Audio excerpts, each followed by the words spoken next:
آج کی بابرکت شب نور شب برات کے نام سے معروف اور مشہور ہے۔ اس بابرکت شب کے دامن میں اتنی برکتیں اور اتنی رحمتیں ہیں کہ اللہ جل شانہ گناہگاروں کو جہنم کی آگ سے آزاد فرما دیتا ہے۔ ام المومنین سیدہ طیبہ طاہرہ سیدہ عائشہ صدیقہ رضی اللہ تعالی عنہا فرماتی ہیں، ایک دن میں دیکھا کہ حضور میرے حجرہ میں نہیں ہیں، تو میں حضور کو تلاش کرنے نکلی۔ جنت البقیع میں آسمان کی طرف سر اٹھائے حضور اللہ سے التجائیں کر رہے تھے۔ مجھے دیکھا تو ارشاد فرمایا، عائشہ کیا تم نے یہ سمجھا کہ اللہ کا رسول تم سے زیادتی کرے گا؟ فرماتی ہیں میں نے عرض کی، یا رسول اللہ صلی اللہ علیہ وسلم، میں یہ سمجھا شاید آپ کسی زوجائے محترمہ کے حجرہ میں تشریف لے گئے ہیں۔ فرمایا آج لیلۃ النصف من شعبان کی 15ویں رات ہے، درمیانی شب ہے۔ اس رات کو اللہ تعالی جل شانہ آسمان دنیا پہ نزول اجلال فرماتا ہے اور قبیلہ بنو کلب کی بکریوں کے بالوں سے زیادہ لوگوں کو جہنم کی آگ سے آزاد کر دیتا ہے۔ قبیلہ بنو کلب عرب کا بہت بڑا قبیلہ تھا جو بھیڑ بکریاں پالتے تھے اور لاکھوں کی تعداد میں ان کی بکریوں اور بھیڑوں کے ریوڑ تھے۔ تو اس قبیلے کی بکریوں کے بالوں سے بھی زیادہ گناہگاروں کو جہنم کی آگ سے آزاد کر دیا جاتا ہے۔ تو یہ وہ بابرکت شب رحمت ہے، شب نور ہے، جس کے دامن میں اتنی برکتیں ہیں کہ کوئی محروم نہیں رہتا۔ صرف وہ بد نصیب لوگ جو شرک میں مبتلا ہیں، جو سخت کینہ پرور ہیں، جو قطع رحمی کرتے ہیں، قاتل ہیں، عادی شرابی یا بدکار ہیں، انہیں اس مبارک رات میں محروم رکھا جاتا ہے، ورنہ اللہ کی رحمتوں کا عموم اس بابرکت راتوں میں اس قدر ہوتا ہے کہ کوئی گناہگار جو اس کے حضور ہاتھ دعا کے لیے اٹھاتا ہے اور اپنا دامن پھیلا کے اس کی رحمتیں مانگتا ہے، اسے محروم نہیں رکھا جاتا، بلکہ اللہ سب گناہگاروں کو جہنم کی آگ سے آزاد کر دیتا ہے۔ ایک روایت میں آتا ہے کہ اللہ لیلۃ النصف من شعبان کی 15ویں رات کو آسمان دنیا پہ اپنی رحمتوں سے جلوہ گر ہوتا ہے اور فرماتا ہے کوئی رزق مانگنے والا، میں اس کی جھولیاں بھر دوں، ہے کوئی مغفرت طلب کرنے والا، میں اس کے گناہ معاف کر دوں، ہے کوئی مجھ سے عافیت مانگنے والا، میں اس کو عافیتوں سے نواز دوں، ہے کوئی فلاں چیز مانگنے والا، ہے کوئی فلاں چیز مانگنے والا۔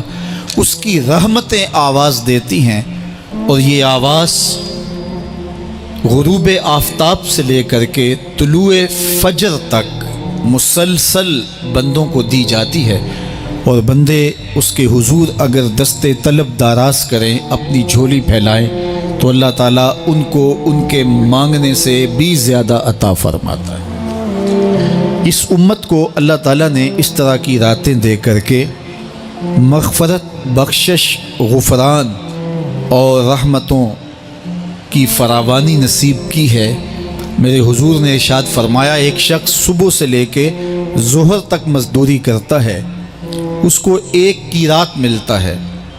ایک ظہر سے لے کر عصر تک مزدوری کرتا ہے، اس کا وقت تھوڑا ہے لیکن اس کو بھی ایک قیراط ملتا ہے۔ اور تیسرا شخص عصر سے لے کر مغرب تک مزدوری کرتا ہے، اس کو 2 قیراط ملتے ہیں، جبکہ اس کا وقت دونوں سے کم ہے۔ فرمایا پہلی مثال یہود کی ہے، دوسری مثال نصارہ کی ہے اور تیسری مثال میری امت کی ہے کہ اس کو تھوڑے عمل پر زیادہ ثواب دیا جاتا ہے۔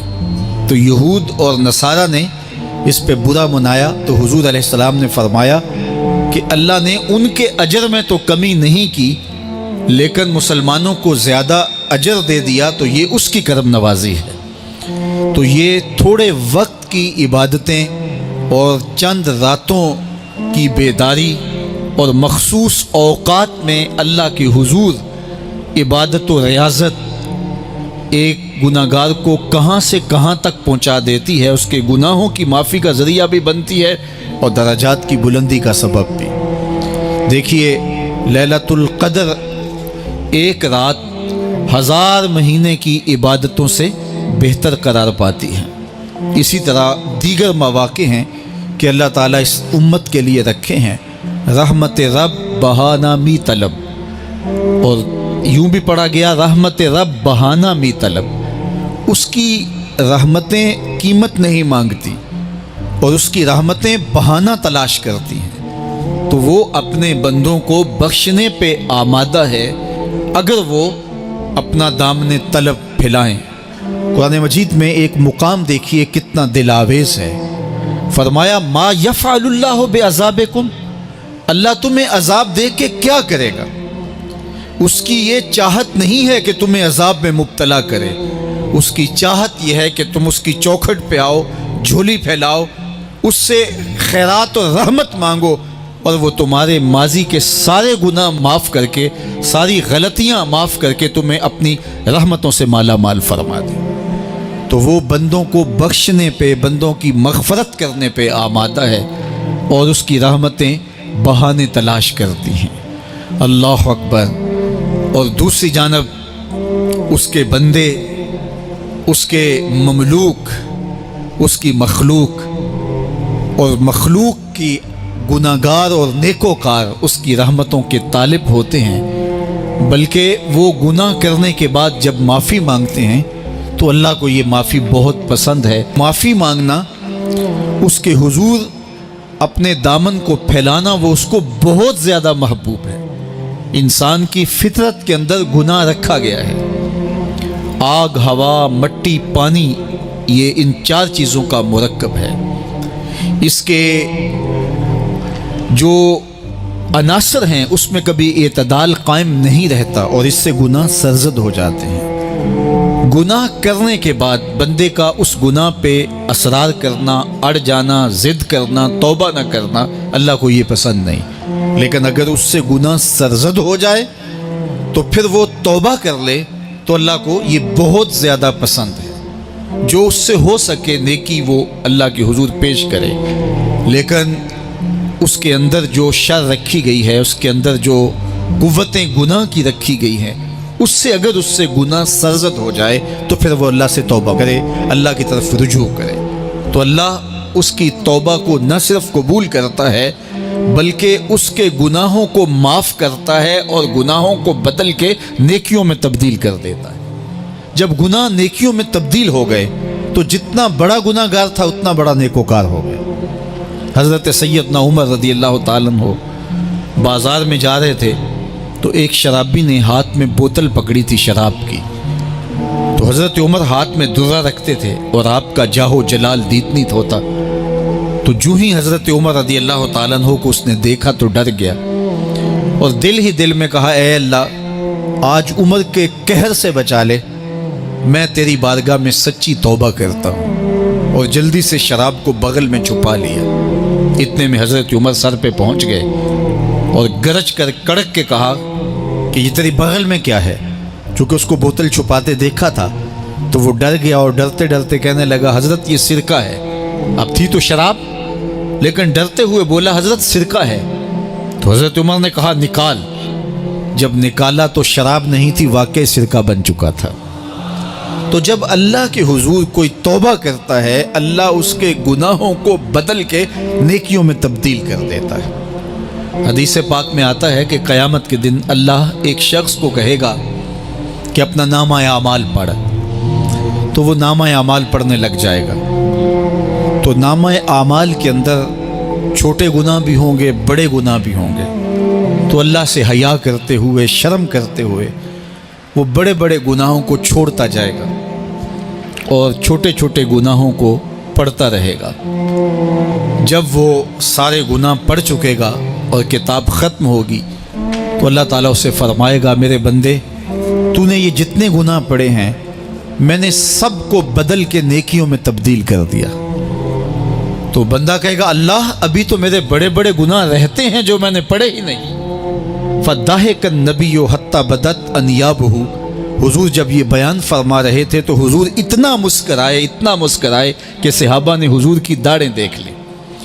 تو پہلے وہ بڑے بڑے گناہ چھوڑے جا رہا تھا، لیکن جب اللہ فرمائے گا کہ میں تیرے گناہوں کو بدل کے نیکیوں میں تبدیل کر دیا، تو وہ کہے گا ابھی تو بڑے بڑے گناہ رہتے جو میں نے ابھی پڑھے ہی نہیں۔ تو جب کوئی بندہ اس کے حضور توبہ کرتا ہے، اللہ یہ نہیں دیکھتا اس نے گناہ کتنے کیے ہیں، یہ دیکھتا ہے بندہ آیا میری چوکھٹ پہ ہے تو اللہ اس کے پچھلے سارے گناہ معاف فرما دیتا ہے۔ اللہ اکبر۔ میرے اور آپ کے آقا و مولا نے اللہ کے حضور توبہ کرنے اور اس پر اللہ کی خوشی اور اللہ کی خوشنودی کا ذکر کرتے ہوئے ایک مثال بیان فرمائی کہ ایک شخص صحرا میں سفر کر رہا تھا، تو وہ ایک درخت کے نیچے دوپہر کاٹنے کے لیے، سستانے کے لیے رک گیا اور درخت کے ساتھ اپنے اونٹ کو باندھ دیا اور خود لیٹ گیا تاکہ دوپہر کاٹ لوں۔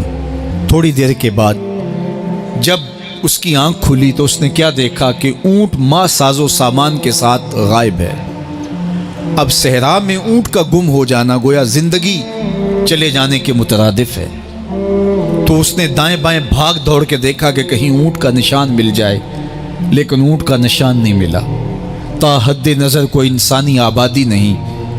وہ بھاگا اور تھک ہار کے دوبارہ اسی درخت کے نیچے بیٹھ گیا اور پیاس سے ہلکان ہوا جا رہا تھا اور درخت کے ساتھ ٹیک لگا کے لیٹ گیا اور موت کا انتظار کرنے لگا۔ جن لوگوں نے صحرا کا سفر کیا ہے ان کو اس بات کا اندازہ ہوگا کہ کئی 100 میل تک انسانی آبادی ہی نہیں، اب نہ کچھ کھانے کے لیے بچا نہ کچھ پینے کے لیے بچا، اونٹ بھی غائب ہو گیا، توشہ بھی ساتھ ہی چلا گیا، تو اب ظاہر ہے سیدھی موت ہی نظر آ رہی ہے۔ تو وہ اس درخت کے ساتھ ٹیک لگا کے بیٹھ جاتا ہے اور موت کا منتظر ہوتا ہے۔ تھوڑی دیر کے بعد پھر اس کی دوبارہ آنکھ لگ جاتی ہے۔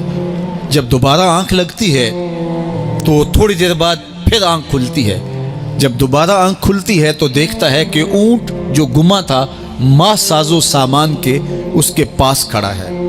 تو صحرا میں اس حالت میں اونٹ کا مل جانا زندگی مل جانے کے مترادف ہے۔ تو وہ اتنا خوش ہوا کہ خوشی کی انتہا نہ رہی، بلکہ مسرتوں کے ہجوم میں درک گیا اور کہنے کیا لگا، اللہم انت عبدی وانا ربک، اے اللہ تو میرا بندہ اور میں تیرا رب۔ کہنا تو یہ تھا کہ تو میرا رب اور میں تیرا بندہ، لیکن مسرتوں کا ہجوم ہی اتنا تھا، خوشیوں کا ہجوم ہی اتنا تھا کہ زبان پہ قابو نہ رہا۔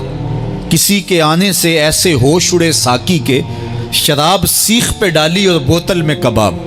کہنا یہ تھا اللہم انت ربی وانا عبدک، لیکن اس قدر خوش ہوا جب بھی تیری قربت کے امکان نظر آئے ہم اتنے خوش ہوئے کہ پریشان نظر آئے۔ تو کہنا یہ تھا کہ اے اللہ تو میرا رب اور میں تیرا بندہ، لیکن خوشیوں کے ہجوم میں وہ کہتا ہے اللہم انت عبدی وانا ربک، اے اللہ تو میرا بندہ اور میں تیرا رب۔ حضور یہ بات بیان کرنے کے بعد صحابہ سے پوچھتے ہیں کہ ذرا بتاؤ اس بندے کو کتنی خوشی ہوئی کہ خوشی میں زبان بھی قابو نہ رہی اور اپنے آپ پہ کنٹرول نہ رہا، اور خوشیوں کے ہجوم میں اسے یہ بھی پتہ نہیں چل رہا کہ وہ کیا بول رہا ہے۔ تو صحابہ نے عرض کی حضور بہت زیادہ اسے خوشی ہوئی۔